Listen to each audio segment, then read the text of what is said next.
அனைவருக்கும் வணக்கம். சைக்கோசிம்பாலஜி பாகம் 5. இந்தியாவில் சைக்கோசிம்பாலஜி. இந்தியாவில் ஆயிரக்கணக்கான ஆண்டுகளாகவே இந்த முறை பயன்பாட்டில் இருந்து வந்துள்ளது. உதாரணங்கள், ஆதாரங்கள் சிலவற்றை இங்கு காண்போம். இக்கால இந்தியாவில் இந்துக்களால் பயன்படுத்தப்பட்ட சைக்கோசிம்பாலஜி முறை வழிபாட்டு முறையுடன் கலந்தே வந்துள்ளது. முக்கியமான 3 பெண் தெய்வ வழிபாடுமே சைக்கோசிம்பாலஜியுடன் கூடிய வழிபாடாக இருந்து வந்துள்ளது. சரஸ்வதி, லக்ஷ்மி, பார்வதி ஆகிய 3 தெய்வங்களே அவை. இந்த 3 தெய்வங்களின் ஆசனங்களை கவனிப்போம். சரஸ்வதிக்கு வெண்தாமரை, லட்சுமிக்கு செந்தாமரை, பார்வதிக்கு சிங்கம். பலன் என்ற விதத்தில் பார்க்கும்போது சரஸ்வதியை வணங்கினால், தியானித்தால், பூஜித்தால் அறிவு விருத்தி உண்டாகும், கல்வி நிலை மேம்படும். லட்சுமியை பூஜித்தால், தியானித்தால் செல்வ செழிப்பு உண்டாகும், குடும்பத்தில் மகிழ்ச்சி ஓங்கும். பார்வதியை பூஜித்தால், தியானித்தால் மனதைரியம் உண்டாகும், மன வலிமை, உடல் வலிமை மேம்படும். இந்த வழிபாட்டு பலனின் அடிப்படையே அந்த பெண் தெய்வங்களின் ஆசனங்கள். வெண்தாமரையை பார்த்து வந்தால் அறிவு விருத்தியுடையது. செந்தாமரையை பார்த்து வந்தால் செல்வம் செழிப்புண்டாகும். சிங்கத்தை பார்த்து வந்தால் வீரம், மன வலிமை உண்டாகும். தெய்வ வழிபாட்டில் பலவித நன்மைகள் கிடைப்பது உண்மையே. அதே சமயம் தெய்வங்களின் இருக்கை மூலம் அற்புதமான பலன் கிடைக்கிறது. சம்பந்தப்பட்ட தெய்வ உருவங்களை பார்க்காமல் தாமரைப்பூ, சிங்கம் ஆகிய உருவங்களை பார்த்து வந்தாலும் எதிர்பார்த்த பலன் முழுமையாக கிடைக்கும். இதே முறையினைத்தான் மேற்கத்திய நாட்டினர் சைக்கோசிம்பாலஜி முறையில் தினசரி வெண்தாமரை பூவை பார்த்து வர அறிவாற்றல் சிறக்கும், செந்தாமரை பார்த்து வர பணம் கிடைக்கும். தாமரை பற்றி மேலும் விரிவான விளக்கங்களை பின்பு காணலாம். சிங்கம் உருவம் பார்த்து வர பயம் நீங்கும், மனம் தைரியம் உண்டாகும் என்கின்றனர். அந்த கால வழிபாட்டு முறையும் இந்த கால வழிபாட்டு முறையும் சைக்கோசிம்பாலஜி பயன்படுத்தும் உருவம் மற்றும் பலனில் ஒன்று போலவே இருப்பதை கவனியுங்கள். இதன் மூலம் அக்கால இந்திய மக்கள் சைக்கோசிம்பாலஜியை பயன்படுத்தியது உறுதியாகிறது. அடுத்த உதாரணம், பைரவர், கருப்பனார், முனியப்பன். ஒரு சிறந்த காவல் தெய்வமாக வழிபடப்படுபவர் பைரவர் ஆவர். அவரது வாகனம் நாய் ஆகும். காவல், முன்னெச்சரிக்கை, நன்றி மறவாத தன்மை, நட்பாக இருத்தல் ஆகிய எண்ணற்ற குணநலன்களை உடையது நாய் ஆகும். மனிதர்களை விட 40 மடங்கு உயர்ந்த மோப்ப சக்தியும் எப்போதும் எச்சரிக்கையுடன் இருக்கும் தன்மையும் கொண்டது நாய் ஆகும்.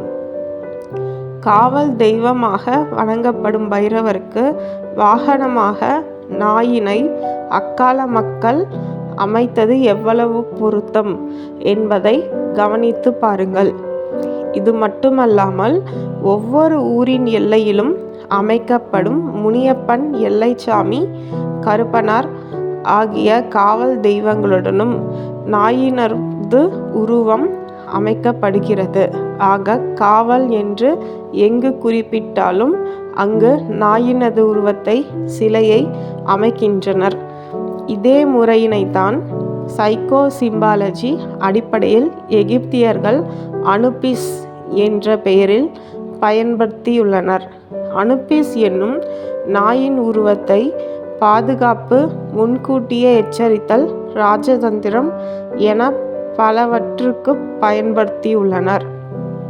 தனக்கோ பிறருக்கோ பாதுகாப்பு தேவை எனில் அனுபிஸை அழைத்து பாதுகாப்பு அமைக்கின்ற முறை இப்போது புழக்கத்தில் உள்ளது.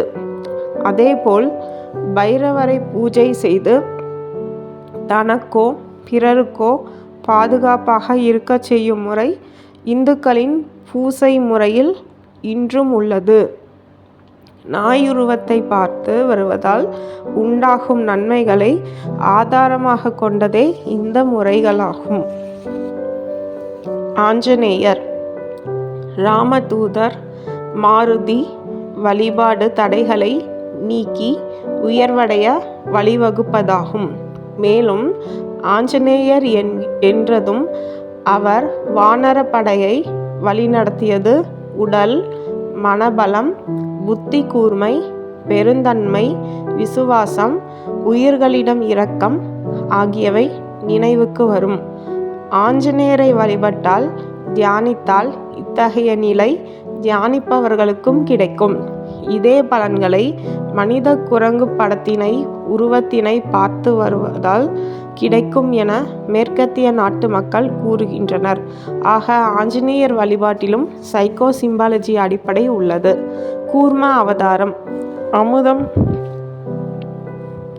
கடையும் போது மந்தார மலை சாய்ந்ததை நேராக்கி தாங்கி பிடித்த மிக உறுதியான அமைப்பு கூர்ம அவதாரம் எனப்படும் ஆமை உருவமாகும். பலம், உறுதி, பாதுகாப்பு ஆகியவற்றை வெளிப்படுத்தும் ஓர் அவதாரமாக ஆமை கூர்ம அவதாரம் கருதப்படுகிறது. கூர்ம அவதாரத்தை தியானிப்பது, பூஜிப்பது உடல், மனபலம், உறுதி, பாதுகாப்பு ஆகியவற்றை ஒருவருக்கு கொடுக்கும்.